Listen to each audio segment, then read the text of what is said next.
તો જય માતાજી મિત્રો, કેમ છો? મજામાં ને? આજે શિયાળાનો છે દાડો અને આ બાજુ બનેલું છે ગોદડું. કેમ કે ભાઈ ઠંડીથી ઠરતા માણસને દરેક વિચાર આવતા જ હોય છે. ઉનાળાનો દાડો હોત તો પંખો વિચારો, પણ શિયાળાનો દાડો છે એટલે મેડમે ગોદડાની શરૂઆત કરી નાખી. આ બાજુ અમારે રવિન છે તે દવા લઈને બેઠા છે, પોતાને થઈ ગઈ છે થોડી ઉધરો. ને આ બાજુ ભાળો ગોદડાની ફૂલ તૈયારી થઈ ગઈ છે. ઓલું ગીત ગાધી કે મારા મોડવાઈ ઘરિયાળી ગોદડી કેદી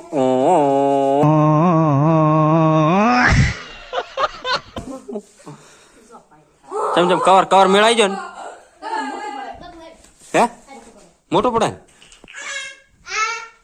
આ છે હંસો નાનામાં આપણે બનાવ્યું તો કવર, અને ફરી વાર ટોંકો કરવાનું છે જેમ કે મોટો પડે છે.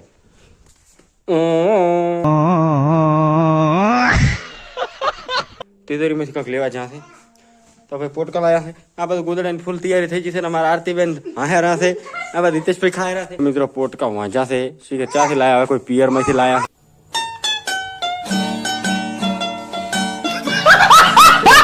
કે ચાથી લાવી ખબર નહીં, પણ વન ના માથા ગોટા નાખ્યા છે.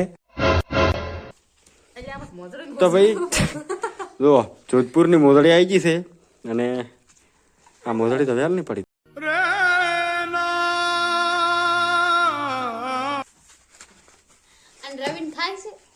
મિત્રો આ ગોદડાની કમ્પ્લીટ તૈયારી થઈ ગઈ છે. ગોદડું પાથરી નાખ્યું છે અને હવે ઉપર કવર ચડાવવા જઈ રહ્યા છે મેડમ.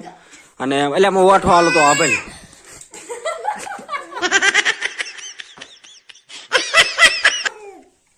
મોલે વાઠો બોલો તો આપેલ રેડી. એક ગામડાની બઈ હતી ને એક શહેરની બઈ હતી.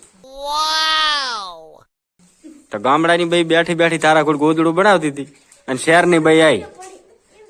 હું બોલો આપણે હારું.